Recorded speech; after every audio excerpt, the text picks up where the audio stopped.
3학년 여러분 안녕하세요. 오늘은 오늘날의 다양한 가족의 생활 모습을 한번 표현해 보려고 해요.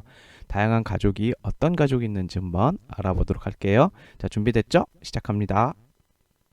자, 먼저 영상을 잠깐 멈추고요. 다양한 가족 형태를 QR코드를 통해서 여러분이 직접 한번 찾아서 보도록 할 거예요.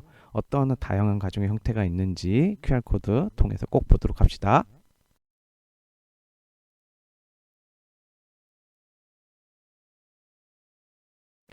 영상 잘 봤죠?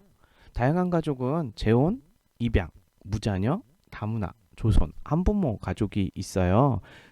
영상에서 어느 정도 설명이 됐을 텐데 이제 하나하나 선생님이 설명해 주려고 해요. 자, 이 6가지 말고도 아마 다양한 가족의 형태는 많을 거예요. 자, 근데 선생님은 오늘 여기서 6가지만 설명하도록 할게요.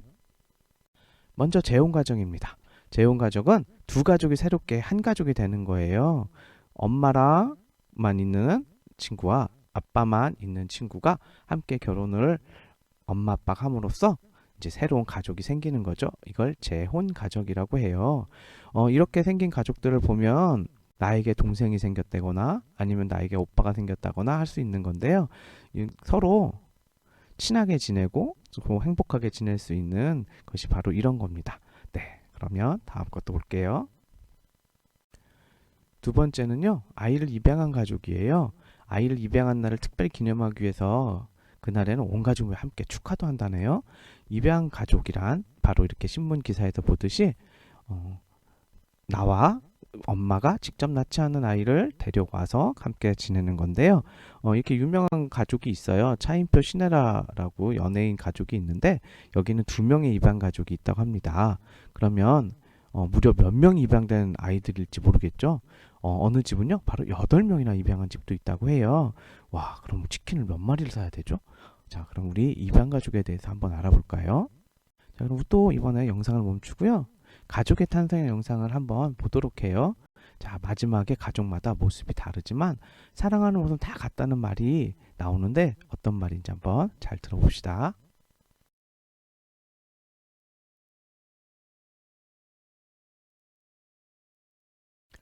다문화 가족은요, 다른 나라에서 온 엄마를 둔 가족은 방학 때 태어난 엄마가 태어난 나라에 가서 엄마의 나라를 알아간다고 해요.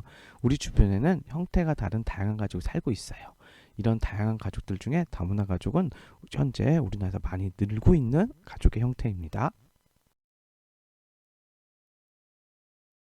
네, 우리나라의 다문화 가정은 38만 가구에 이르는데 아직까지 이들에게 한국인으로만 살 것을 강요하는 분위기가 있습니다. 이제는 두 개의 정체성을 오히려 강점으로 키우려는 노력도 이뤄지고 있습니다. 이소영 기자입니다.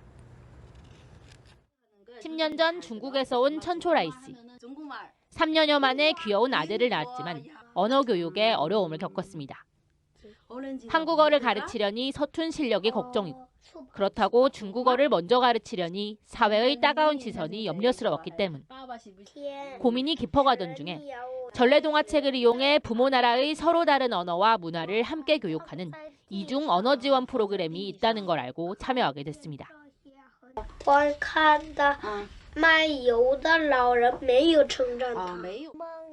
한국어와 중국어를 동시에 익힌 7살 현성이는 유창한 중국어 실력 덕에 오히려 모두의 부러움을 사게 됐습니다. 원래 엄마는 중국 사람들 말 좀 부끄럽고 그런 거 없어요. 되게 엄마 때문에 되게 자랑스러워요. 원래 엄마는 중국어도 잘하고 한국어도 잘하고. 다문화 가정을 두 언어와 문화를 쉽게 접할 수 있는 경쟁력 있는 공간으로 적극 받아들인 결과 이중 언어 지원을 받은 다문화 가정 내의 상호작용이 늘었을 뿐 아니라 양육 자신감과 효능감도 눈에 띄게 상승했습니다. 아이가 엄마, 아빠 양국의 언어와 문화를 향유할 수 있는 주체가 된다는 강점으로 바라보는 시각이 많이 생겨서 어머님들이 좀 더 적극적으로 양육에 함께 하실 수 있게 되셨습니다.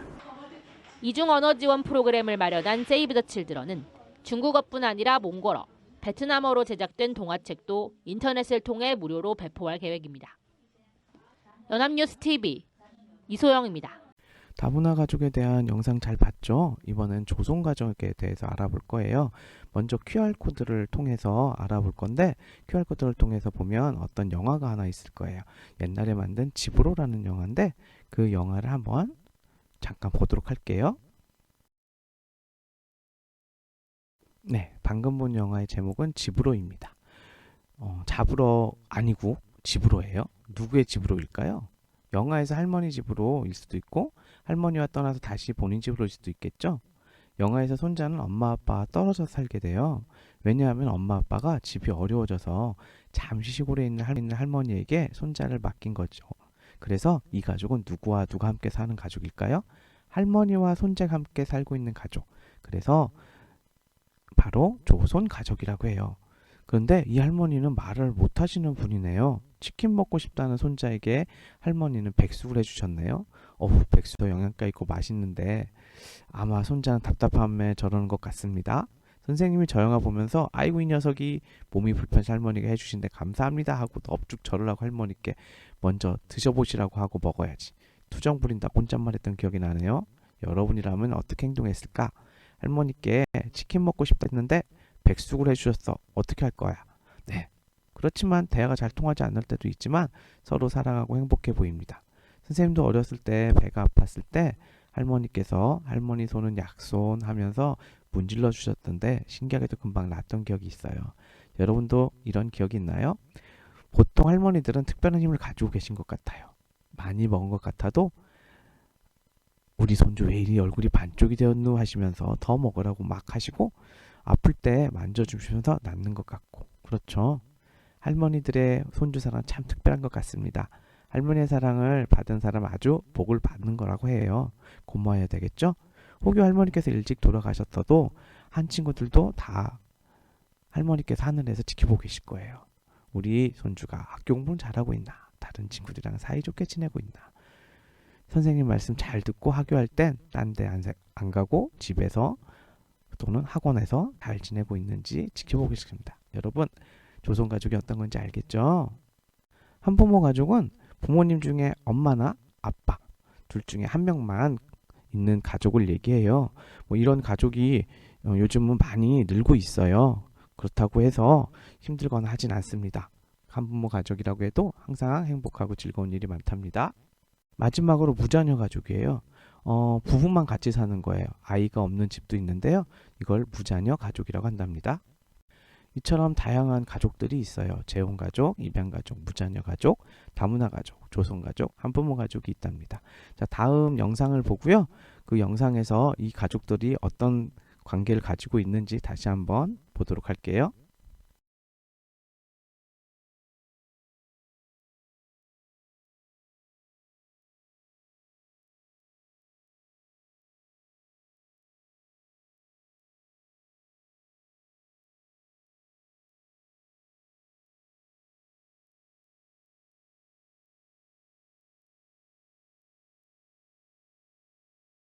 자, QR코드로 영상 잘 봤죠? 다음 시간에는 가족의 의미를 정리하기인데요. 자, 우리 3학년 2학기의 마지막 시간입니다. 다음 시간 마지막으로 잘 들어보도록 할 거예요. 자, 준비 다 됐죠? 그러면 다음 시간에 만나요. 안녕.